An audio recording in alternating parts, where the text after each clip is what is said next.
Hello my dear students, welcome back to the class of physics by Anwar sir where every learning is enjoyable. और आज के lecture में हम पढ़ेंगे coulomb के नियम का सदिश रूप, यानी कि vector representation of Coulomb's law. उसके बाद में हमारा टॉपिक रहेगा वो होगा अध्यारोपण का सिद्धांत, यानी कि प्रिंसिपल ऑफ सुपरपोजिशन। चलिए अब बात करते हैं कि हमने जो है वो लास्ट क्लास में क्या स्टडी की थी। लास्ट क्लास हमने पढ़ा था, एक तो चार्जिंग के मेथड पढ़े थे, 3 मेथड पढ़े थे, by friction, bye conduction, by induction. उसके बाद हमारा सबसे इंपॉर्टेंट टॉपिक था वो पढ़ा था क्या, कूलम का नियम।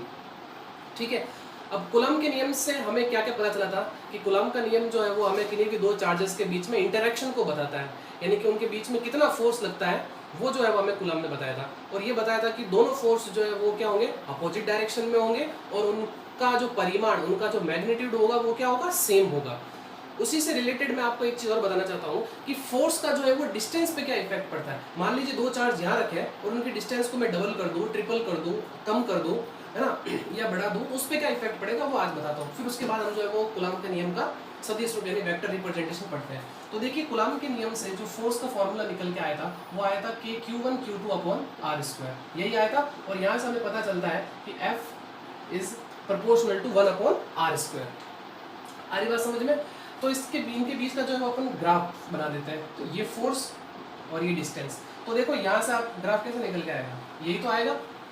यानी अब हम क्या करते हैं, तो देखो यहाँ से क्या पता चला कि डिस्टेंस बढ़ाओगे तो फोर्स क्या होगा, कम होगा। लॉजिकली सोच तू कि दो जो चार्ज है वो यहाँ पर रखे हैं, उनके बीच में मान लो कोई फोर्स लग रहा है। अब मैंने उसकी डिस्टेंस बढ़ा दी, तो बताओ उसका चार्ज बढ़ेगा या कम होगा? ऑब्वियसली उसका चार्ज क्या होगा, कम होगा। सॉरी, उनका फोर्स जो क्या होगा वो कम होगा। अरे बात समझ में? अगर मैं उनके बीच की डिस्टेंस कम कर दूं तो उनके बीच में फोर्स क्या होगा, ऑब्वियसली बढ़ेगा। जितने चार्ज को जितना पास रखोगे फोर्स बढ़ेगा, चार्ज जितने दूर होगा उनके बीच में फोर्स क्या होगा, कम होगा। तो यानी कि अगर मैं डिस्टेंस को डबल करूं, मान लो मैंने डिस्टेंस को क्या किया, डबल कर दिया, यानी कि 2 गुना कर दिया, तब देखो फोर्स क्या होगा, एफ डैश यानी नया फोर्स होगा, मतलब कि पहले फोर्स का कितना होगा। तो देखो डबल करने पे डिस्टेंस कितनी हो गई, या 2 रखो, 2 का स्क्वायर 4, तो इसका मतलब 4 गुना फोर्स क्या हो गया, कम हो गया। डिस्टेंस ट्रिपल कर दूंगा मैं तो फोर्स क्या होगा, 9 टाइम्स यानी 9 गुना कम हो जाएगा। 4 टाइम्स कर दो, 4 गुना कर दो, तो फोर्स क्या होगा, 16 गुना कम हो जाएगा। यानी डिस्टेंस जैसे बढ़ती है फोर्स क्या होता है, तेजी से घटता है। अरे बात समझ में? अब यही सोच कि अगर मैं डिस्टेंस को आधा कर दूं, डिस्टेंस को मैं क्या कर रहा हूं, आधा कर दूं, तब बता देख फोर्स पे क्या इफेक्ट पड़ेगा, नया फोर्स क्या होगा। देख यहाँ 1/2 रख, आधा यानी 1/2, 1/2 का स्क्वायर 1/4, और 4 ऊपर चला जाएगा तो फोर्स कितने गुना हो गया, देख 4 गुना फोर्स हो गया। और यहाँ पे कितना, 4 गुना कम हो गया। यानी यहाँ से भी पता चल गया हमें कि अगर आप डिस्टेंस को बढ़ाओगे तो फोर्स कम होगा, डिस्टेंस कम करोगे तो फोर्स क्या होगा, बढ़ेगा। सीधी सी बात है, इतना मुझे बताना था, ये आप नोट कर लो, ठीक है। फिर हम जो है वो आगे बढ़ते हैं वेक्टर रिप्रेजेंटेशन ऑफ कूलम्स में। चलिए अब देखो, चलो आगे बढ़ते हैं। अब कूलम के नियम का सदिश रूप समझा रहा हूं मैं, ध्यान से देखना। ये मेरे पास में एक XY प्लेन है, यानी XY जो है वो तल है, ठीक है। यहाँ पे मैंने जो वो दो चार्ज रखे हैं, दोनों ही मेरे मान लिए पॉजिटिव चार्ज है। आप कुछ भी ले सकते हो, ठीक है ना, कोई फर्क नहीं पड़ेगा, दोनों ही पॉजिटिव चार्ज है। इसको मैंने Q1 दे दिया, इसको मैंने Q2 दे दिया। इसका मूल बिंदु से स्थिति सदिश यानी पोजीशन वेक्टर R1, इसका पोजीशन वेक्टर जो है वो क्या है, R2, और ये मूल बिंदु, ठीक है। अब ध्यान से देखो, अब दोनों ही सेम चार्ज है, तो इसका मतलब एक दूसरे को क्या करेंगे, रिपेल करेंगे, यानी फोर्स क्या लगेगा, इसके कारण इस पे जो फोर्स लगेगा उसकी डायरेक्शन इधर होगी, और इसके कारण इस पे फोर्स लगेगा उसकी डायरेक्शन इधर होगी, क्योंकि आपको पता है कि प्लस प्लस एक दूसरे को क्या करेंगे, रिपेल करेंगे। इसके कारण जो इस पे फोर्स लगेगा उसकी डायरेक्शन ये, उसको कैसे लिखेंगे हम, वो मैंने कल बताया था आपको कि फोर्स किस पे लग रहा है, 2 पे लग रहा है, किसके कारण लग रहा है, 1 के कारण लग रहा है। इसी तरीके से इस पे फोर्स इस डायरेक्शन में लगेगा, और वो क्या होगा, फोर्स ऑन 1 ड्यू टू 2। चलिए अब मेन बात करते हैं इनके बीच की डिस्टेंस की। क्या सर हम इनकी डिस्टेंस को ऐसे लेंगे या ऐसे लेंगे? अरे बात समझ, तो आप कैसे भी ले सकते हो। तो चलिए हम दोनों तरफ से सोचते हैं, ये इनके बीच की डिस्टेंस। अब ध्यान रखना, अगर मैं इस तरफ चलता हूँ, अरे बात समझ में, अगर मैं 1 से 2 की ओर चलूंगा तो मैं उसको लिखूंगा कैसे, R2 1, यानी बाद वाले को पहले लिखना है और पहले वाले को बाद में लिखना है। यानी कि अगर आप किसी भी दो चीज के बीच का विस्थापन निकालते हैं यानी डिस्प्लेसमेंट निकालते हैं तो वो कैसे निकालते हैं, फाइनल अंतिम माइनस प्रारंभिक, यानी फाइनल माइनस इनिशियल, ऐसे तो निकालते हैं। तो यहाँ पे भी डिस्टेंस में लिखूंगा r2 1। अब अगर मैं ऐसे चल रहा हूँ 2 से 1 की ओर चल रहा हूँ तो इसको कैसे लिखूंगा, r12 यानी फाइनल ये और इनिशियल ये। तो डिस्टेंस के बारे में पता चल गया आपको। चलिए तो डायग्राम क्लियर हो गया आपको, आगे बढ़ते हैं। कूलम के नियम से, कूलम के नियम से यानी according to Coulomb's law, according to Coulomb's law क्या था कूलम का नियम, F is equal to k Q1 Q2 upon R square. आगे बात समझ में। अच्छा अब फोर्स और डिस्टेंस क्या है, वेक्टर क्वांटिटी है, तो इसका मतलब हम यहाँ पे वेक्टर लगाएंगे। चलो फोर्स का तो वेक्टर हो गया, अब इसकी वेक्टर की क्या बात करें, क्योंकि चार्ज तो क्या है वेक्टर क्वांटिटी नहीं है, चार्ज क्या है स्केलर क्वांटिटी है। अब ये वेक्टर है, अब आपको चीज पता है अगर कोई चीज मतलब कि अगर कोई वेक्टर है तो उसकी दो चीजें होती है, एक तो उसका परिमाण यानी मैग्नीट्यूड और एक उसकी दिशा यानी कि डायरेक्शन। हमारी बात समझ में, किसी वेक्टर के पास दो चीजें होती है, एक तो उसका परिमाण होता है और एक उसकी डायरेक्शन होती है। और डायरेक्शन कहाँ से निकलती है, इकाई सदिश से यानी कि यूनिट वेक्टर से। और इसका यूनिट वेक्टर हम कैसे लिखेंगे, आर कैप। यूनिट वेक्टर का मतलब क्या होता है, इसका परिमाण कितना हो, इकाई सदिश यानी इसका परिमाण कितना हो, 1 हो, मैग्नीट्यूड 1 हो। ठीक है, यहाँ तक समझ में आ गया। अब इसको कैसे लिखा जाता है, आर कैप को कैसे लिखा जाता है ये भी आपको पता है, यानी किसी भी सदिश का इकाई सदिश कैसे निकलते हैं, यानी ए कैप आपने पढ़ा है 11th में, ये फॉर्मूला पढ़ा है कि नहीं पढ़ा है। और इसको आप क्या ए भी लिख सकते हो, इसको आप क्या ए भी लिख सकते हो, आ रही बात समझ में। तो यही चीज बता रहा था।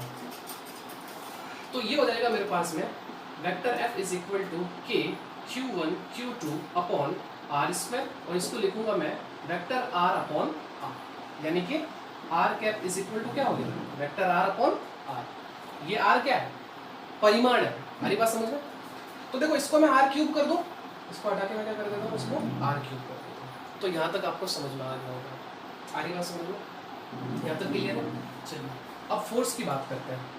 तो ये तो मैंने क्या हुआ जनरल फार्मूला लिख लिया, ठीक है, ये तो मैंने जनरल फार्मूला लिखा अभी तो इन फोर्स की बात नहीं की है। अब बात करता हूँ मैं पहले इस फोर्स की, इसका फार्मूला क्या होगा, देखो F12 यानी पहले चार्ज पे कितना फोर्स लग रहा होगा। तो फार्मूला भाई के Q1 Q2 अपॉन, अब देखो यहाँ से वेक्टर फॉर्म से देखो आर क्यूब। अब देखो आप डिस्टेंस कौन सी लेंगे, दो डिस्टेंस अपने पास में, एक तो ये वाली है और एक ये वाली, इसकी डायरेक्शन तो इधर है और इसकी डायरेक्शन इस तरफ है।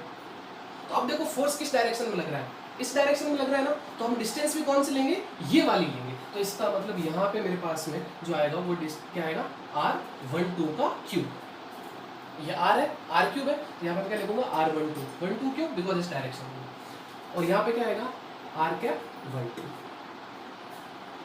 क्लियर है यहाँ तक। अच्छा अब चलिए आगे हम अब आगे बढ़ते हैं। इसको मैं कैसे लिख सकता हूँ, F12 सॉरी यहाँ वेक्टर आएगा ना, ये वेक्टर है, देखो वेक्टर है तो यहाँ पे R12 आएगा। सो ये हो जाएगा R12 क्यूब, और इसको अपन लिखेंगे क्या, फाइनल माइनस इनिशियल। ऐसे ही तो लिखते हैं, 11th में पढ़ा है ना हमने। हाँ अरे सब पढ़ा है तूने, ध्यान से समझ।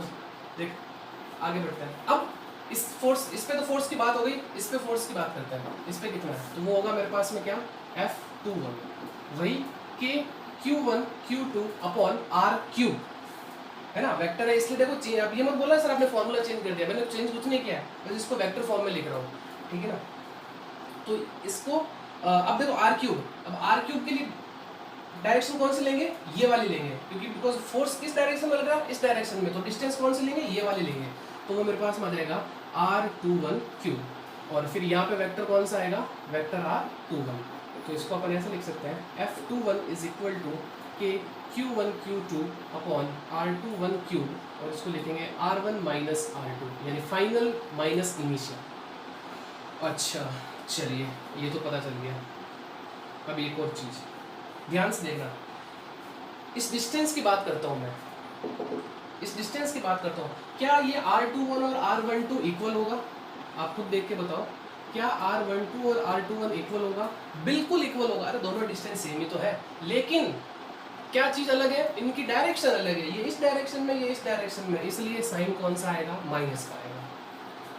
तो इसका मतलब आप खुद बताओ मुझे, अगर मैं इस R12 की जगह अगर मैं R21 लिख दूंगा तो क्या इनके फोर्स में भी माइनस आ जाएगा साइन, मतलब अपोजिट डायरेक्शन हो जाएगी। तो इसका मतलब अब फोर्स क्या हो जाएगा, देखो F12, यहाँ से क्या कंक्लूजन निकल के आएगा, यही तो आ गया, चेक कर लो। इस R12 की जगह माइनस R21 लिख लो तो क्या F12 is equal to minus F21 होगा कि नहीं होगा, सिंपल सी बात है। तो यहाँ से आपको ये भी पता चला कि दोनों फोर्स क्या है, इक्वल है बट अपोजिट डायरेक्शन में। और अगर मैं इनका परिमाण ले लूँ, अगर मैं इनकी मैग्नीट्यूड की बात करूँ तो वो क्या होगा, इक्वल होगा। अरे बस उनका मैग्नीट्यूड क्या होगा, वो इक्वल होगा। आई बात समझ में। तो यहाँ से आपको पता चला, और यही चीज मैंने आपको कल भी बताई थी, कल के लेक्चर में भी बताई थी कि जो कूलम का नियम है वो न्यूटन के थर्ड लॉ के जैसा ही है। अरे ये वही तो है, वहां पे भी तो क्या था, जब अपन 11th में पढ़ा था Newton third law, action reaction यानी क्रिया प्रतिक्रिया का नियम, यानी दोनों ही फोर्स क्या होता है कि दो बॉडी पे अपोजिट डायरेक्शन में लगते हैं लेकिन क्या होता है, सेम मैग्नीट्यूड के होते हैं। तो यहाँ वही है, तो यहाँ पे लिख सकता हूँ मैं कि Coulomb's law is same as Newton's third law of motion, यानी कूलम का नियम न्यूटन के गति का तृतीय नियम के जैसा ही है। आ रही बात समझ में। तो यहाँ तक आपको समझ में आ गया होगा, यही है कूलम का सदिश रूप, और काफी बार जो है वो एग्जाम में, बोर्ड के एग्जाम में पूछा हुआ है कूलम के नियम का सदिश रूप। तो फटाफट नोट करिए, फिर हम आगे बढ़ते हैं। सो स्टूडेंट्स, आपको कूलम के नियम का सदिश रूप समझ में आ गया होगा। अब एक न्यूमेरिकल करते हैं, बहुत अच्छा न्यूमेरिकल है, ध्यान से समझो क्या है कि find the ratio of electrostatic force and gravitational force for two electrons placed at same distance r apart in vacuum या air।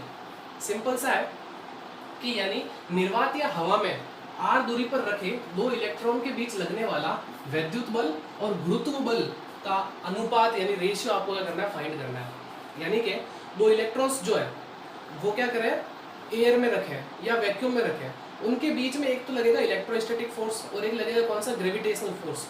तो उनका रेशियो क्या है वो आपको बताना है, ठीक है ना। तो चलिए समझते हैं। तो देखो दो इलेक्ट्रॉन, यानी एक यहाँ पे रखा है, एक यहाँ पे रखा है, तो दोनों ही क्या है, सेम डिस्टेंस पर रखे हैं, ठीक है ना, आर पे। तो अब देखो इनके बीच में अगर इलेक्ट्रोस्टैटिक फोर्स की बात करें तो वो Fe, तो फॉर्मूला क्या है, K Q1 Q2 upon are square, और दोनों ही चार्ज क्या है, E है, तो इसका मतलब ये क्या हो जाएगा मेरे पास में, E रखेंगे तो E स्क्वायर हो जाएगा और divided by r square. Clear है यहाँ तक समझ में आ गया। अब बात करते हैं अपन ग्रेविटेशनल फोर्स की। तो Fg ये आपने पढ़ा है 11th के अंदर, क्या वो यही तो फॉर्मूला था, G m1 m2 upon are square. आ रही बात समझ में। तो ग्रेविटेशनल फोर्स और इलेक्ट्रोस्टैटिक फोर्स दोनों ही क्या है, इनवर्स स्क्वायर लॉ है, यानी व्युत्क्रम वर्ग के नियम है, ठीक है ना। अब देखो दोनों का, अगर दोनों इलेक्ट्रॉन है इसका मतलब दोनों का मास भी क्या है, सेम है, तो ये हो जाएगा मेरे पास में G m square upon are square. Clear. अच्छा अब बात करते हैं अपन, अब दोनों का रेशियो निकालना है, निकाल लो ratio, Fe upon Fg is equal to, देखो ये हो जाएगा K E square upon are square divided by G m square upon are square. तो देखो आर स्क्वायर से आर स्क्वायर कैंसिल आउट हो जाएगा, तो यहाँ बचेगा अपने पास में क्या, K E square upon G m square, यही बचा। अब देखो हमें किस किस चीज़ की जरूरत पड़ेगी, K की जरूरत पड़ेगी, G की जरूरत पड़ेगी, M की पड़ेगी और E की पड़ेगी, ठीक है। तो K की वैल्यू तो मैं आपको बता ही चुका हूँ, 9 इंटू 10 की पावर 9 है ना, न्यूटन मीटर स्क्वायर पर कूलम स्क्वायर। निर्वात में ये तो होता है एयर में K की वैल्यू, ठीक है। बात करें E की वैल्यू फिक्स है 1.6 इंटू 10 की पावर माइनस 19 कूलम, ये भी मैंने आपको बताया। अब बात करते हैं G की। अब आप खुद बताओ G की वैल्यू क्या थी, अब आप तो कैसे बताओगे, लेकिन आपको पता होनी चाहिए 6.67 इंटू 10 की पावर माइनस 11, यही तो थी। अरे बात समझ में। और वही न्यूटन मीटर स्क्वायर, देख लो फॉर्मूला यहाँ से जो है वो G की यूनिट का निकल गया, इन दोनों को उधर भेजो, इसको भी इधर भेजो, तो फोर्स की क्या न्यूटन, डिस्टेंस की क्या मीटर स्क्वायर, और मास यानी द्रव्यमान की क्या होती है किलोग्राम, तो नीचे क्या आ जाएगा kg स्क्वायर। आगे बात समझ में। अब बात करते हैं मास की। तो इलेक्ट्रॉन का मास मैंने आपको लिखवा दिया था 9.1 इंटू 10 की पावर माइनस 31 kg। तो ये लो सारी वैल्यूज जो है वो आपके सामने है, और ये सारी वैल्यू क्या करो आप यहाँ पे रख दो, रखते हैं अपन। तो देखो Fe upon Fg is equal to k की वैल्यू 9 मल्टीप्लाई 10 की पावर 9 मल्टीप्लाई e की वैल्यू 1.6 इंटू 10 की पावर माइनस 19 का होल स्क्वायर कर देते हैं डिवाइडेड बाई g की वैल्यू 6.67 इंटू 10 की पावर माइनस 11 इंटू m की वैल्यू रख लेते हैं 9.1 इंटू 10 की पावर माइनस 31 kg ये स्क्वायर कर देते हैं। तो सारी वैल्यूज रखेंगे, यूनिट रखेंगे तो कट जाएगी पीछे अपने पास में जो है वो सारी वैल्यूज मतलब सारी क्वांटिटी जो है वो कट जाएगी, ठीक है ना, जो भी होगी। अब देखो यहाँ पे क्या करना है, अब इतनी बड़ी कैलकुलेशन आपको करनी नहीं है इस क्वेश्चन के अंदर, क्योंकि इसका आंसर फिक्स है और मैं आपको बता देता हूँ, आपको हमेशा याद रखना है। कंपटीशन एग्जाम में भी पूछा जा सकता है कि जब कोई दो इलेक्ट्रॉन एयर में रखे हो तो उनके बीच जो इलेक्ट्रोस्टैटिक फोर्स और ग्रेविटेशनल फोर्स का रेशियो क्या होता है, आप हमेशा याद रखना। ये लगभग लगभग लगभग लगभग निकल के आएगा 10 की पावर 43, यानी इसको आप सॉल्व करोगे ना इस पूरे को, ये आंसर निकल के आएगा। 42 भी आ सकता है, लगभग लगभग इतने आएगा, 42 43 के आसपास आएगा। तो यहाँ से क्या पता चला, अब मुझे ये बताओ कि इलेक्ट्रोस्टैटिक फोर्स ज़्यादा है या ग्रेविटेशनल फोर्स ज़्यादा है, बताओ। इलेक्ट्रोस्टैटिक फोर्स ज़्यादा है, सिंपल सा इसको उधर शिफ्ट कर दो ना, तो चेक कर लो, देखो Fe लगभग कितना है, ओहो भाई साहब ये तो इतना ज़्यादा फोर्स है। तो देखा आपने इलेक्ट्रोस्टैटिक फोर्स यानी विद्युत बल गुरुत्व बल से कितना ज़्यादा होता है, 10 की घात 43 गुना ज़्यादा होता है। याद रखना इसको, फटाफट नोट करो फिर आगे बढ़ते हैं। सो स्टूडेंट्स, अब हमारा अगला टॉपिक जो है वो है प्रिंसिपल ऑफ सुपरपोजिशन, यानी कि अध्यारोपण का सिद्धांत। तो देखिए इसमें हम करते क्या है, इस मेथड से हमें ये पता चलता है कि अगर मान लो कोई सिस्टम है और उसके अंदर बहुत सारे चार्ज रखे हैं, तो किसी एक चार्ज पे बाकी चार्ज के कारण कुल कितना, यानी नेट फोर्स जो उस चार्ज पे कितना लगता है, वो हम जो है वो इसके अंदर सीखते हैं। तो देखिए ध्यान से देखना इसके अंदर, मान लो अगर मेरे पास में सबसे पहले दो चार्ज है, ठीक है ना, ये मान लो कि मेरे पास में एक चार्ज है ये Q0 और दूसरा चार्ज है मेरे पास में मान लो कि ये है Q1, ठीक है। अब अगर मैं पूछूं कि बताइए इस Q1 पे जो है वो नेट फोर्स कितना होगा, है ना। अगर मैं बात करूं कि जो चार्ज Q0 है तो इस पे चार्ज जो है वो नेट फोर्स कितना होगा, है ना। तो नेट फोर्स ही होगा क्या कि F01, 0 पे फोर्स लग रहा है, 1 के कारण यही तो होता है अगर एक फोर्स की बात करें तो। अच्छा, अब मान लो क्या किया, एक चार्ज और आ गया, ये एक चार्ज और आ गया, ये Q।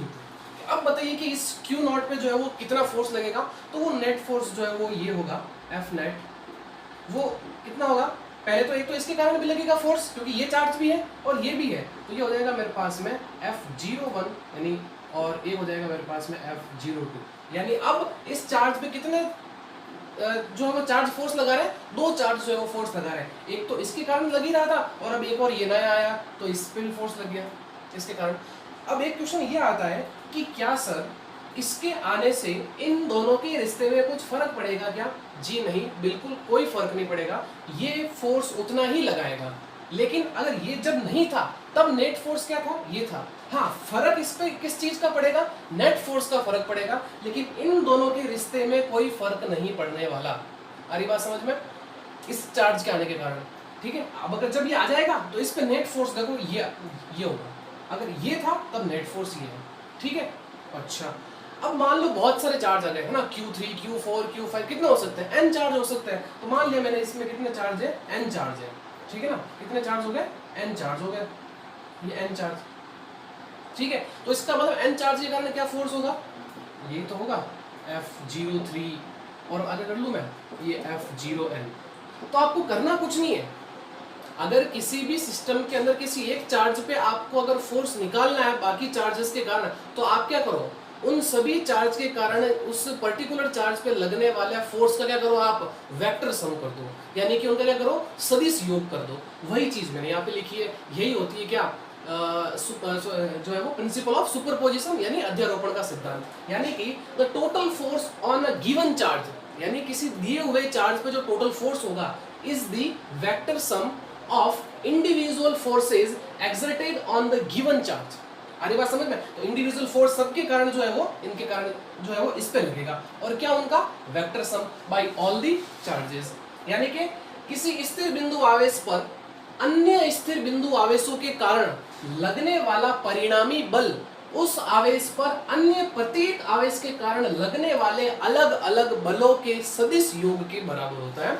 यही है क्या प्रिंसिपल ऑफ सुपरपोजिशन यानी अध्यारोपण का सिद्धांत। चलिए अब नेट फोर्स की बात कर रहे थे, है ना। नेट फोर्स किस पे? 0, है ना, इस पे। तो देखिए एफ नेट क्या आएगा, F net is equal to, अब इस फोर्स की बात कर लेते हैं। तो क्या फॉर्मूला था आपने पास पढ़ा था कि Q1 Q2 upon r cube, vector form में आर क्यूब आएगा, आपको पता है ना।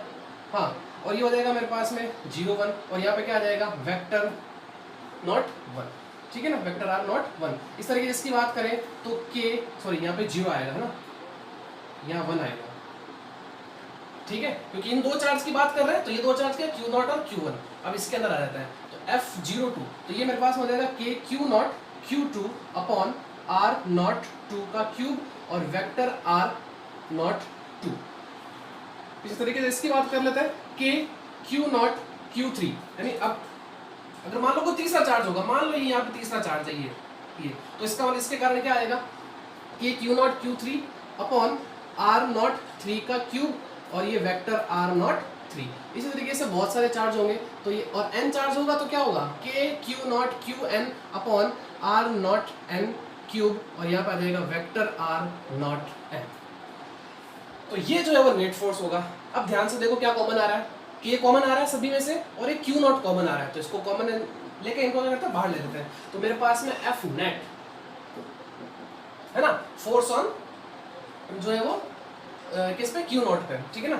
तो देखो क्या आएगा, के बार ले लिया, के की वैल्यू हमें पता है 1/4 पाई एप्सिलॉन नॉट, ये होती है, एयर में रखे तब, और Q0 मैंने बाहर ले लिया, तो ये मेरे पास में Q0। अब देखो अंदर क्या क्या बच गया, अंदर बच गया Q1, है ना, यहाँ से बच गया मेरे पास में R01 cube, R0 vector R01, ठीक है, फिर प्लस यहाँ से Q2 upon R02 cube vector R02।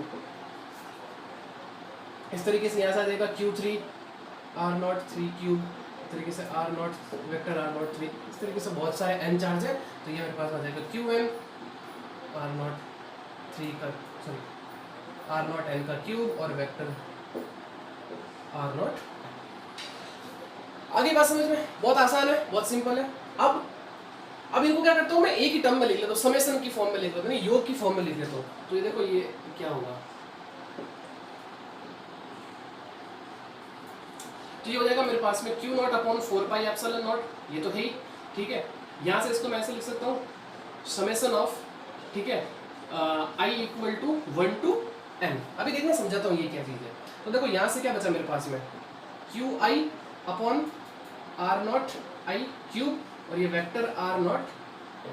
देखो ये क्या चीज़ है, ध्यान से समझना, ये क्या चीज़, ये कुछ नहीं है। देखो अगर मान लो दो चार्ज होंगे तो इसका मतलब मेरे पास में क्या आएगा, आई की वैल्यू 2 रख लेंगे। अरे बात समझ, एक चार्ज है तो 1 आ जाएगा मेरे पास में, सिंपल सी बात है ना। तो Q0 Q1 हो जाएगा, ठीक है ना। अगर दो चार्ज रखे होंगे, सॉरी है ना, अगर दो चार्ज और रखे होंगे Q0 के अलावा तो क्या हो जाएगा मेरे पास में, एक तो इसके कारण फोर्स लगेगा और एक इसके कारण फोर्स लगेगा, तो दो को जोड़ देंगे। तो करना कुछ नहीं है, आई की वैल्यू देखो कहाँ से स्टार्ट हो रही है, 1 से स्टार्ट हो रही है, 1 2 3 4 5 जो भी यहाँ तक होंगे वहाँ तक। तो हालांकि ये डेरिवेशन तो पूछी नहीं जाती है एग्जाम में, इस पे बेस्ड जो है वो क्वेश्चन आते हैं एग्जाम के अंदर, तो वो अभी जो है वो मैं करूंगा इसके बाद में, ठीक है ना। तो फटाफट जो है वो ये प्रिंसिपल ऑफ सुपरपोजिशन नोट करो, फिर हम जो है वो आगे बढ़ते हैं।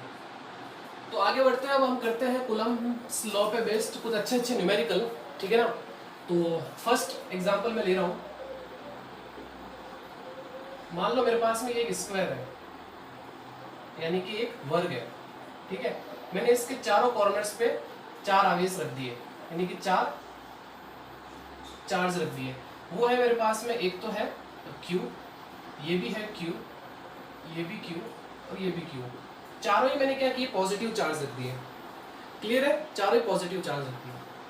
ओके, कुछ भी हो सकता है, एग्जाम में कुछ नहीं करता है, किन्हीं की वैल्यू प्लस कर देता है, किन्हीं की माइनस में कर देता है। मान लो 2 प्लस में 2 माइनस में दे दिए, 1 प्लस में 3 माइनस में दे दिए, कुछ भी कर सकता है। मैं सिंपल सा मैंने जो है वो 4 ही क्या किए, पॉजिटिव चार्ज लिए। अब ये A पॉइंट हो गया, ये B हो गया, ये C हो गया और ये D हो गया। अब आपको पूछा है कि A पॉइंट पे जो है वो नेट फोर्स कितना होगा बाकी इन चार्जेस के कारण इस पे, वो आपको पता करना है। अब ध्यान से देखना, क्या ये तीनों चार्ज इस पे फोर्स लगाएंगे? बिल्कुल लगाएंगे। ध्यान से देखना, इसके कारण इस पे जो फोर्स लगेगा उसकी डायरेक्शन किधर होगी, बिकॉज दोनों ही क्या है, पॉजिटिव है, तो इसका मतलब उसकी डायरेक्शन इस तरफ ही तो होगी। तो ये फोर्स क्या होगा, FAB, यही तो होगा, force on A due to B. Clear है?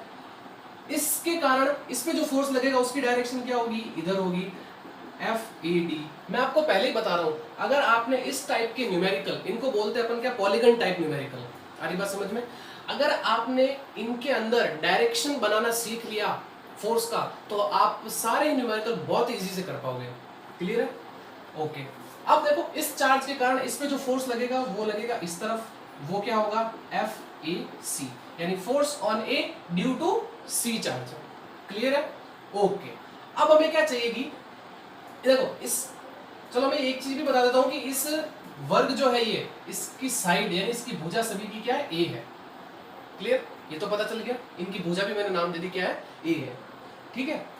अब बात करते हैं, इन दोनों चार्ज के बीच की डिस्टेंस मुझे पता है, इन दोनों चार्ज के बीच की डिस्टेंस मुझे पता है, लेकिन इन दोनों की चार्ज के बीच की डिस्टेंस मुझे नहीं पता है। तो क्या करता हूं मैं, इसको इससे ज्वाइन कर लेता हूं, मिला दिया। ये क्या है, डायगोनल यानी कि विकर्ण। मुझे ये डिस्टेंस चाहिएगी, मुझे ये डिस्टेंस चाहिएगी। अच्छा, चलिए अच्छी बात है।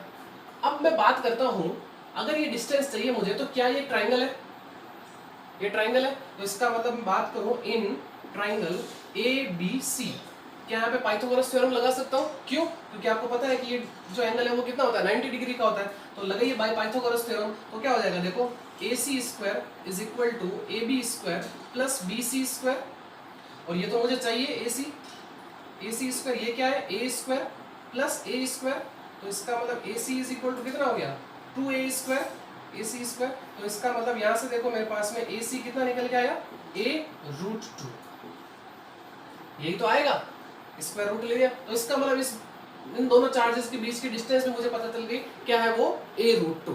क्लियर है? ओके। अब बढ़ते हैं हम आगे। अब ध्यान से देखना एक चीज, अब ध्यान से देखना, क्या ये दो वेक्टर जो है वो कौन से एंगल पे, 90 डिग्री के एंगल पे है। तो इसका मतलब इनका भी क्या होगा, एक परिणामी आएगा, इन दोनों के बीच का भी क्या होगा, परिणामी। और आपको पता है कि किन्हीं भी दो वेक्टर, अगर कोई भी दो वेक्टर अगर थीटा कोण पे हो, तो आपने उनका परिणामी जो है वो निकालना आपको आता है, 11 में पढ़ा है। ठीक है ना? अगर मान लो ये ए वेक्टर है, ये बी वेक्टर है, तो आप कैसे निकालते थे, ये तो फॉर्मूला लगाते थे, A square plus B square plus 2ab cos theta. ये फॉर्मूला आपने पढ़ा है कि नहीं पढ़ा है? आ रही बात समझ में? तो इसका मतलब इन दोनों का जो परिणामी है वो यही तो आएगा बीच में कहीं ना कहीं, वो उसको मैंने ले लिया क्या, एफ डैश, ये एफ डैश जो मैंने नाम दे दिया। तो इसका मतलब इस पॉइंट पे जो चार्ज है उस पे जो फोर्स होगा वो क्या होगा, देखो F dash plus F A C, क्योंकि दोनों की डायरेक्शन क्या है, सेम है, तो दोनों फोर्स क्या हो जाएंगे, जुड़ जाएंगे। आ गई बात समझ में? फिर भी आपको समझ में आए तो आप कमेंट करके मुझे जरूर बता देना। क्लियर? चलिए अब बात करते हैं कि एफ ए बी और एफ ए डी, इन सभी की वैल्यू की बात कर लेते हैं। तो देखिए इन दोनों के बीच की डिस्टेंस ए, इन दोनों के बीच की डिस्टेंस ए, तो इसका मतलब एफ ए बी और एफ ए डी की वैल्यू क्या होगी, सेम होगी। तो इसका मतलब यहाँ से पता चल गया F A B is equal to F A D, F A D. Okay. अब वही कूलम का जो है अपन नियम लगाएंगे दोनों चार्जेस पे, तो क्या आ जाएगा, के Q1 Q2 upon are square. R square क्या, ए है, तो मेरे पास में ए स्क्वायर आ जाएगा। देखो यहाँ पे भी क्यू क्यू, यहाँ पे भी क्यू क्यू, जिसका मतलब सेम ही होगा, और इसको कर देता हूँ मैं क्या, क्यू स्क्वायर कर देता हूँ, तो ये हो जाएगा के Q square upon A square. इसको ले लिया मैंने इक्वेशन नंबर 1। चलिए अब बात करते हैं एफ ए सी की। एफ ए सी कितना होगा, तो चलिए एफ ए सी की भी बात कर लेते हैं। एफ ए सी ये है, तो के Q1 Q2 upon are square, दोनों के बीच की डिस्टेंस क्या है, ये a√2, इसका स्क्वायर करो तो क्या हो जाएगा, √2 का स्क्वायर कितना, 2a का स्क्वायर कितना, a स्क्वायर। क्लियर? ये मेरे पास में इक्वेशन नंबर 2। नाउ अब एफ डैश की बात कर लेते हैं। तो एफ डैश जो है वो कैसे निकलेगा, ध्यान से देख लो। एफ डैश ये तो निकलेगा ऐसे, root F A B square plus F A D square plus 2f A B F A D cos theta. अब थीटा देख लो, दोनों ही वेक्टर के बीच में क्या एंगल है, 90, तो ये आएगा मेरे पास में cos 90। क्लियर? और cos 90 कितना होता है, 0, तो इसका मतलब ये पूरी वैल्यू क्या हो जाएगी, 0। अपने पास में क्या बच गया, ये बच गया। और यहाँ पे देखो F A B is equal to क्या है, एफ ए डी, तो सिंपल सी बात है, मैं यहाँ पे जो है वो एफ ए बी का square is plus F A B का स्क्वायर, ए डी की जगह मैंने क्या लिख लिया, एफ ए बी लिख लिया, बिकॉज दोनों ही क्या है, इक्वल है। F A B square plus F A B square कितने हो गए, 2 टाइम्स हो गए, तो F dash is equal to हो जाएगा मेरे पास में √2 एफ ए बी का स्क्वायर रूट ले ले तो यहाँ से तो ये बाहर आ जाएगा, तो हो जाएगा F dash is equal to F A B √2 और एफ ए बी कितना है ये रहा मेरे पास में, तो इस √2 को तो मैं बाहर ले लेता हूँ, √2 K Q square upon A square, ये मेरे पास में समीकरण नंबर 3। क्लियर, एफ डैश भी निकल गया मेरे पास में। अब बात करते हैं नेट फोर्स की, नेट फोर्स, ठीक है ना, लिख लेता हूं net force on charge A, तो क्या होगा देखो, F net F dash plus F A C, यही तो आएगा, क्योंकि देखो यही तो दोनों है इसी डायरेक्शन में, एफ ए सी और एफ डैश। एफ डैश लग लेते हैं अपन, तो ये मेरे पास में √2 K Q square upon A square plus F A C, F A C का है ये रहा, इसको मैं क्यू को क्या कर देता हूँ, क्यू स्क्वायर कर देता हूँ सीधा, ठीक है ना, तो ये हो जाएगा मेरे पास में के Q square upon A square. Clear, अब देखो क्या कॉमन आ रहा है, के Q square upon A square जो है वो कॉमन आ रहा है कॉमन, ये 2 भी था यहाँ पे, so F net is equal to K Q square upon A square और यहाँ बच गया √2 प्लस 1/2 न्यूटन। ये जो है वो नेट फोर्स इस चार्ज पे लगेगा, हमारे पास चाहे किसी भी चार्ज में पूछता तो ये लगेगा, कब, जब अगर सारे पॉजिटिव हो तब। आगे बात समझ में, बहुत अच्छा न्यूमेरिकल था, फटाफट नोट करिए फिर आगे बढ़ते हैं। सो स्टूडेंट्स, हमारा एग्जांपल नंबर 2 ये रहा, 2 point charges 9q and 4q are at distance r, where should the third point charge q be placed for it to be in equilibrium। Hindi में भी पढ़ लेता हूँ, 9q तथा 4q के दो बिंदु आवेश परस्पर r दूरी पर स्थित है, एक अन्य आवेश q को दोनों आवेशों को मिलाने वाली रेखा पर कहाँ रखें कि वह संतुलन में रहे। अब संतुलन में रहे इसके लिए मैं समझाता हूँ क्या चीज़ है। मान लो एक 9q चार्ज एक 4q चार्ज है और ये लाइन जो है वो इन दोनों को मिला रही है, ठीक है ना, इस लाइन पे आपको एक तीसरा चार्ज जो है वो q, वो आपको कहाँ रखना है कि वो संतुलन में रहे। अब संतुलन में रहे वो चार्ज, इसका मतलब क्या है कि दोनों ही, मतलब चार्ज जो है वहां से हटना नहीं चाहिए, वहां से नीचे गिरना नहीं चाहिए कहीं भी, ठीक है ना, तो 2 चार्ज रखे हैं, तो इसका मतलब दोनों ही चार्ज के कारण जो तीसरा चार्ज है उस पे जो फोर्स है वो कितना होना चाहिए, नेट फोर्स 0 होना चाहिए। सिंपल सी बात है ना, अगर मान लो नेट फोर्स 0 नहीं होगा तो या तो वो चार्ज इधर खिसक जाएगा या चार्ज इधर खिसक जाएगा। अरे बात समझ में, तो कहने का मतलब सिंपल सा यही है कि इन दोनों चार्ज को मिलाने वाली रेखा पर आप उस चार्ज Q को कहाँ रखोगे, कितनी दूरी पर रखोगे कि वो चार्ज जो है वो क्या रहे, बैलेंस रहे, यानी वो इक्विलिब्रियम में रहे, यानी संतुलन में रहे। तो ध्यान से देखो, ये 9q और ये मेरे पास में 4q, और ये जो लाइन है वो इनको मिलाने वाली है, ठीक है ना, ये लाइन ज्वाइनिंग है। आगे बढ़ते हैं, अब ध्यान से देखना, अब चार्ज को कहाँ रख सकते हो आप, उसको या तो यहाँ रख सकते हो या यहाँ रख सकते हो या यहाँ कहीं रख सकते हो। सब पे चेक कर लेते हैं हम कि चार्ज कहाँ रखेंगे कि दोनों के कारण जो फोर्स है वो उनका समय वो कितना आना चाहिए, 0 आना चाहिए। देखो अगर मान लो मैंने चार्ज को यहाँ रखा तो इसके कारण फोर्स का लगेगा इधर, इसके कारण भी फोर्स का लगेगा इधर, बिकॉज दोनों ही सब, बाकी सभी क्या है, मतलब सभी चार्ज क्या है, पॉजिटिव है ना। इस चार्ज के कारण इस पे जो फोर्स लगेगा इस तरफ लगेगा, इस चार्ज के कारण भी इस पे फोर्स लगेगा इधर लगेगा। तो यहाँ पे तो फोर्स क्या हो रहा है, ऐड हो रहा है ना, इसका मतलब ये तो हो ही नहीं सकता, यहाँ पे तो दोनों फोर्स क्या हो रहा है, ऐड हो रहा है। यहाँ बात करते हैं, अगर मैं यहाँ रखूँ तो इस चार्ज के कारण इस पे फोर्स लगेगा इस तरफ, इस चार्ज के कारण भी इस पे फोर्स लगेगा इस तरफ, बिकॉज रिपेल ही तो करेंगे, बिकॉज सेम चार्ज है ना, पॉजिटिव चार्ज है, तो पॉजिटिव पॉजिटिव एक दूसरे को रिपेल करते हैं। तो यहाँ पे भी देखो दोनों ही फोर्स क्या हो रहे हैं, ऐड हो रहे हैं। आ रही है ना बात समझ में, दोनों फोर्स क्या हो रहा है, ऐड हो रहे हैं। अब बात करते हैं यहाँ कहीं मैं रखता हूँ ये क्यू चार्ज, और इन दोनों के बीच की डिस्टेंस दे रखी है हमें ना क्वेश्चन के अंदर, वो r डिस्टेंस है। क्लियर, अब देखना इस चार्ज के कारण इस पे फोर्स की डायरेक्शन किधर होगी, इधर ही तो होगी, उसको मैं f दे देता हूँ।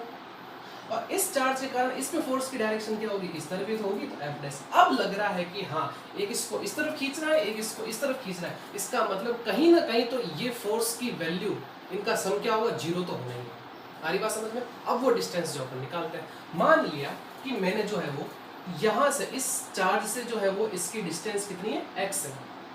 क्लियर, x है, तो इसका मतलब पीछे बची ये वाली मेरे पास में क्या हो जाएगी, r माइनस एक्स हो जाएगी। क्लियर, अब बात करते हैं कि f प्लस एफ डैश का वैल्यू कितना आनी, 0 आनी चाहिए, तभी तो वो जो है बैलेंस रहेगा। इसको मैं इधर शिफ्ट कर देता हूँ, तो f इज इक्वल टू क्या हो जाएगा, f डैश हो जाएगा। तो ये तो डायरेक्शन बता रहा है ना, देखो दोनों की डायरेक्शन के अपोजिट डायरेक्शन है, माइनस क्या बता रहा है। अब अगर मैं बात करूँ इनके मैग्नीट्यूड की, यानी परिमाण की, अगर मैं इनके परिमाण की बात करूँ तो वो मेरे पास में क्या होगा, f equal to f dash ही तो होगा, है ना, mod f equal to mod f dash. अब f की बात कर लेता है, यानी इन दोनों चार्ज के मतलब इन दोनों चार्ज के कारण जो वो फोर्स क्या है, F ही तो है, मतलब इस चार्ज पे फोर्स लग रहा है, इसके कारण क्या है, F। तो अब दो चार्ज है, कूलाम का नियम लगा लो, K, ये Q1 ये Q2, 9Q और ये Q अपॉन R स्क्वायर, इनके बीच की डिस्टेंस कितनी है, x, तो ये x square is equal to. अब बात करते हैं इनके जो इस पे फोर्स लग रहा है वो क्या है, F डैश वही हो जाएगा K Q1, तो ये Q1 ये Q2 Q और ये 4Q अपॉन दोनों के बीच की distance R minus x. Simple है ना। देखो K से ये K कट जाएगा, Q स्क्वायर से जो है वो ये Q स्क्वायर कट जाएगा। यहाँ क्या बच गया, देखो 9 अपॉन एक्स स्क्वायर, यहाँ क्या बच गया, देखो 4 अपॉन R माइनस एक्स का होल स्क्वायर। क्लियर है, आगे बात समझ में। स्क्वायर रूट ले ले, वर्गमूल ले लेते हैं यहाँ पे, ठीक है ना, टेकिंग स्क्वायर रूट यानी वर्गमूल। तो यहाँ क्या बच जाएगा, 3/x, यहाँ से 2 upon R minus x, cross multiply कर दो, ये इधर जाएगा तो हो जाएगा देखो 3R minus 3x is equal to ये हो जाएगा कितना, 2x। अब हमें क्या x निकाल मतलब x की वैल्यू निकालनी है, तो क्या करें, इसको उधर शिफ्ट कर देते हैं, तो 3R is equal to 2x plus 3x, ये हो जाएगा कितना, 5x। तो इसका मतलब x की वैल्यू आ गई मेरे पास में, इसको नीचे भेज दूंगा 3/5, तो 3R/5 जो है वो हमारे पास में आंसर आ गया। यानी कि इस चार्ज से 9Q चार्ज से आपको 3R/5 डिस्टेंस पे इस चार्ज को रखना होगा, तब आपका जो ये चार्ज है वो क्या रहेगा, इक्विलिब्रियम में यानी संतुलन में रहेगा। और अगर मान लो 4Q से पूछ ले तो क्या करेंगे, R में से इस x को माइनस कर दो, आपके पास आंसर आ जाएगा। क्लियर, फटाफट नोट करिए, फिर नेक्स्ट एग्जांपल में होते हैं।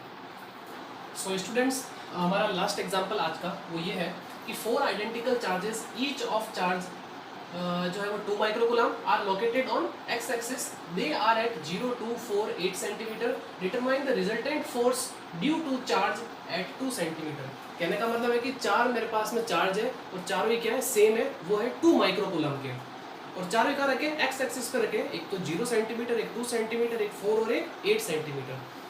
अब आपको जो 2 सेंटीमीटर पे जो चार्ज रखा है उस पे आपको जो है वो रिजल्टेंट फोर्स बताना है, बाकी के कारण, बाकी चार्ज के कारण क्या है वो आपको बताना है। अब एक चीज है यहाँ पे माइक्रोकूलम, ये आपको बता देता हूँ मैं, ध्यान से देखना ये चीजें आपको। देखो अगर 1 मिलीकूलम की बात करें तो 10 की पावर कितना, -3 कूलम, ठीक है ना। और अगर 1 माइक्रोकूलम वो होता है कितना, 10 की पावर -6 कूलम। इस तरीके से 1 नैनोकूलम ये होता है 10 की पावर -9 कूलम, और 1 पिकोकूलम वो होता है मेरे पास में 10 की पावर -12 कूलम। ये आप याद रखना, ये लिख लेना कहीं पे, ठीक है ना, ये इनके मीनिंग होते हैं, ठीक है। अगली बात समझ में, तो 2 माइक्रोकूलम क्या हो जाएगा, 2 × 10 की पावर -6 कूलम, ठीक है। तो माइक्रोकूलम को आपको किस में चेंज करना है, कूलम में। क्यों, क्योंकि जो चार्ज की ऐसा यूनिट होती है वो क्या होती है, कूलम होती है। चलिए अब ध्यान से देखना, ये मेरे पास में x एक्सिस है, ये x एक्सिस, ठीक है, ये इसका मूल बिंदु हो गया, ठीक है।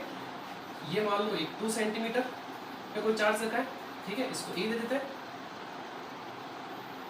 ये इसको B दे देते हैं, इसको C दे देते हैं, यहाँ थोड़ा सा इसको यहाँ रख लेते हैं ना, ये तो हो जाएगा मेरे पास में कितना, यहाँ इसको ले लेते हैं 2 सेंटीमीटर, ये 4 सेंटीमीटर, ठीक है, ये तो 0 सेंटीमीटर हो ही गया यहाँ पे, और एक थोड़ा सा यहाँ ले लेते हैं, ये हो गया मेरे पास में 8 सेंटीमीटर, ठीक है।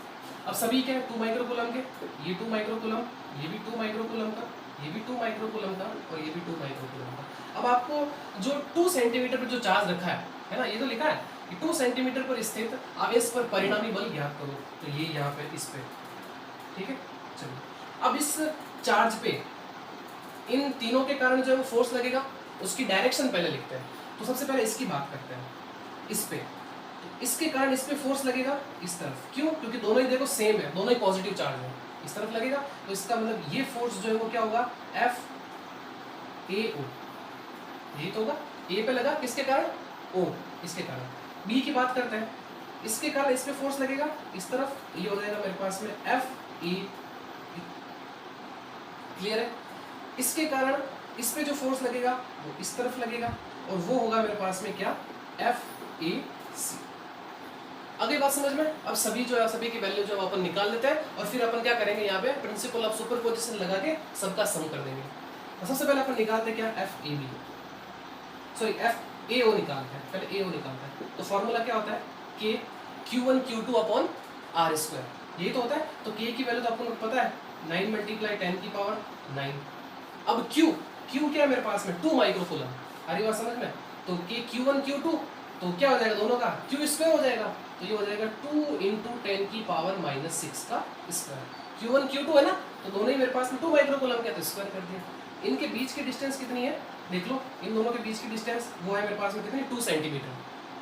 सेंटीमीटर को क्या करूँगा, मीटर में चेंज कर दूंगा, यानी 10 की पावर -100 का भाग दे देंगे ना मीटर को सेंटीमीटर, सॉरी सेंटीमीटर को मीटर में चेंज करने के लिए, तो 10 की पावर -2। क्लियर है। तो अब देखो यहाँ से ये देखो, ये 2 से ये 2 कट जाएगा, स्क्वायर 4। अच्छा, अब एफ ए ओ ध्यान से देखना, यहाँ से 10 की पावर कितनी हो जाएगी, 12, यहाँ से कितनी हो जाएगी 4। तो ये ऊपर जाएगा माइनस का 4 तो प्लस का 4 हो जाएगा, तो माइनस का 10 माइनस का 12 और फिर प्लस का 4, पीछे कितने बच गए, माइनस का 8, सीधी सी बात है ना, माइनस का 8 और फिर ये मेरे पास में 9, तो -8 + 9, तो पीछे कितना बचेगा, 10 की पावर 1 बचेगी। तो इसका मतलब 9 मल्टीप्लाई 10 बचेगा, तो अल्टीमेट मेरे पास में कितना आ जाएगा, 90। अब ध्यान से देखना, ये फोर्स इस डायरेक्शन में लग रहा है ना, तो आपको पता है कि मूल बिंदु के राइट साइड में अपन पॉजिटिव लेते हैं और इस साइड में अपन क्या लेते हैं, नेगेटिव लेते हैं। आपको पता है कि x के साथ क्या आता है, आई कैप आता है। ये आई कैप क्या बता रहा है, डायरेक्शन बता रहा है। अरे बात समझ में इस फोर्स की। तो ये फोर्स जो है वो इधर लग रहा है। नाउ अब बात करते हैं एफ कहाँ गया, ये रहा, एफ ए बी की बात करते हैं। तो देखिए एफ ए बी, अब देखो एफ ए बी, ये रहा एफ ए बी, इन दोनों के कारण देखो इनके बीच की भी डिस्टेंस कितनी है, 4 में से 2 माइनस कर दो तो 2 ही होगा। तो देखो जितना फोर्स इन दोनों के कारण, मतलब इन दोनों के कारण था, उतना फोर्स इसके कारण भी तो होगा, इन दोनों के कारण। क्यों, क्योंकि दोनों के बीच के डिस्टेंस सेम है, सेम चार्ज है। तो इसका मतलब ये किधर लग रहा है, ये इस तरफ लग रहा है। तो यहाँ मैं ज़्यादा कैलकुलेशन नहीं करता हूँ और डायरेक्ट लिख लेता हूँ कितना, -90 आई कैप न्यूटन। और आ गई ना बात समझ में, क्योंकि दोनों की डिस्टेंस सेम है, दोनों चार्ज सेम है, तो इसका मतलब कैलकुलेशन करने की जरूरत नहीं, यही आंसर आएगा। नेगेटिव क्यों, क्योंकि ये इस तरफ लग रहा है। समझ में आ गई, एफ ए सी निकाल लेते हैं। अब देखो इनके बीच की डिस्टेंस कितनी है, 8 में से 2 माइनस हो जाएगा, कितना बचेगा, 6 बचेगा। अच्छा, अब ये हो जाएगा मेरे पास में 9 मल्टीप्लाई 10 की पावर 9 के क्यू स्क्वायर।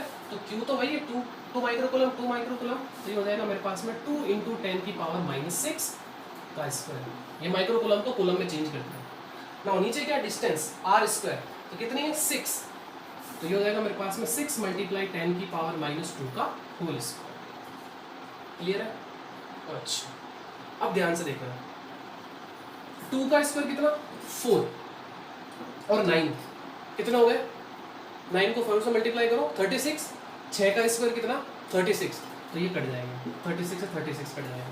और पीछे देखो ये कितना -4, यहाँ से देखो कितना 12, -4 ऊपर जाएगा तो -12 में से 4 माइनस हो जाएगा, माइनस का 12 प्लस का 4, पीछे कितने बच गए, माइनस का 8 और फिर ये प्लस का 9, 10 की पावर ऐड हो जाएगी, पीछे कितना बच गया, 1 ही तो बचा। तो ओनली फॉर मेरे पास में बच गया F A C is equal to 10 newton. अब डायरेक्शन देख लेते हैं, इसकी डायरेक्शन किस तरफ है, इस तरफ है, तो ये आएगा मेरे पास में -10 आई कैप न्यूटन। क्लियर। अब बात कर रहा था इस पे रिजल्टेंट फोर्स, ठीक है ना, रिजल्टेंट फोर्स ऑन ए, तो मेरे पास में क्या हो जाएगा एफ ए, तो वो हो जाएगा मेरे पास में f a o plus F A b plus F A c. तो ये मेरे पास में देख लो, ये कितना आया 90 आई कैप, ये कितना माइनस का 90 आई कैप, और ये कितना माइनस का 10 आई कैप, और ये मेरे पास में न्यूटन। तो देखो ये तो कट गए, मेरे पास में रिजल्टेंट फोर्स ऑन ए वो कितना है मेरे पास में 10 न्यूटन का है, लेकिन डायरेक्शन पता करनी है तो डायरेक्शन किस साइड में है, लेफ्ट साइड में, यानी कि माइनस का आई कैप। फ्रेंड्स आज की क्लास में बस इतना ही, मिलते हैं नेक्स्ट वीडियो में जिसमें हम स्टार्ट करेंगे इलेक्ट्रिक फील्ड को और कुछ और बातें करेंगे। तब तक इस चैनल को ज़्यादा से ज़्यादा शेयर करिए और चैनल को सब्सक्राइब करिए। अगर आप नए हो तो चैनल को सब्सक्राइब करिए, वीडियोस को लाइक करिए। ठीक है, तो मिलते हैं नेक्स्ट वीडियो में, तब तक टेक केयर, बाय बाय।